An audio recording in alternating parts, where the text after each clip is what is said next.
নোয়াখালীর হাতিয়া উপজেলার চানন্দি ইউনিয়নে ভয়াবহ নদী ভাঙনে দিশেহারা হয়ে পড়েছে হাজারো মানুষ।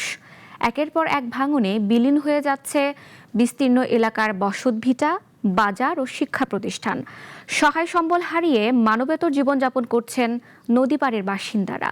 মোহাম্মদ সোহেলের রিপোর্ট, জানাচ্ছেন শাশ্বতী সরকার।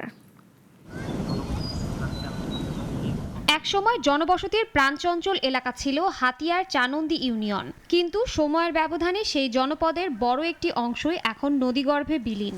ভাঙনের থাবায় নিশ্চিহ্ন হয়ে গেছে বসতভিটা, বাজার ও শিক্ষা প্রতিষ্ঠান।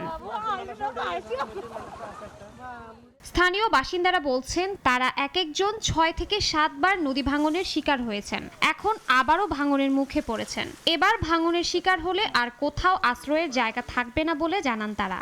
এই নদীয়ে 6 থেকে 7 ভাঙা দেওয়া হয়েছে। এখন যদি এটাও ভেঙে যায়, আমরা কোথায় যাই দাঁড়াবো? টুমসর, ক্যারিংসর, হাতাসর এবং নলসর, এই 4টা সরে ভাঙিয়ে আমাদের নদীর গর্ভে বিলীন হয়ে যেতেছে। আমরা কোথায় যেয়ে থাকবো? আমাদের ছেলে মেয়ে নিয়ে আমাদের থাকার মতন এরকম কোথাও আমাদের আস্তানা নেই। গত 1 যুগ ধরে ক্যারিংচর মুজিব বাজার থেকে থানারহাট আল আমিন বাজার ও ভূমিহীন বাজার এলাকায় ভয়াবহ নদী ভাঙনে প্রায় 20 কিলোমিটার এলাকা নদীগর্ভে বিলীন হয়ে গেছে। এতে ভিটেমাটি হারিয়ে ভূমিহীন হয়ে পড়েছেন 25 থেকে 30 হাজার পরিবার। স্থানীয়দের অভিযোগ, নদী ভাঙন রোধে চানন্দি ইউনিয়নের 3 কিলোমিটার এলাকায় জিও ব্যাগ ও ব্লক নির্মাণের জন্য 62 কোটি টাকা বরাদ্দ দেয়া হলেও এখনও প্রকল্পের টেন্ডার প্রক্রিয়া শেষ না হওয়ায় কাজ শুরু হয়নি।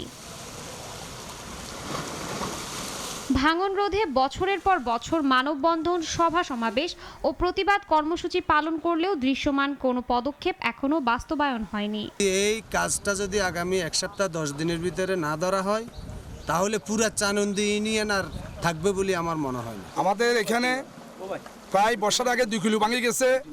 এ পর্যন্ত আমাদের প্রায় 20,000 ফ্যামিলি ধ্বংস হয়ে গেছে। নদী ভাঙন রোধে ওয়ার্ল্ড ব্যাংকের অর্থায়নে 6 কিলোমিটার প্রতিরক্ষা কাজের অনুমোদন হয়েছে। টেন্ডার হলেই দ্রুত কাজ শুরু করার আশ্বাস পানি উন্নয়ন বোর্ডের। বাজার থেকে মিল বাজার পর্যন্ত প্রায় 6 কিলোমিটারের একটি প্রিকশনারি প্রোটেক্টিভ ওয়ার্কের প্রস্তাব দাখিল করা হয়েছিল। এটি ওয়ার্ল্ড ব্যাংক কর্তৃক অনুমোদিত হয়েছে। ইতিমধ্যে থানারহাট বাজার থেকে 3 কিলোমিটার দরপত্র আহ্বান করে গ্রহণ করা হয়েছে। এটির মূল্যায়ন চলমান। এটি মূল্যায়ন শেষে ওয়ার্ক অর্ডার হলে আমরা কাজ বাস্তবায়ন করতে পারবো। নদী ভাঙন রোধে বর্ষার আগেই সরকারের কার্যকর পদক্ষেপ নেয়ার দাবি এলাকাবাসীর। শাশ্বতী সরকার, নাগরিক।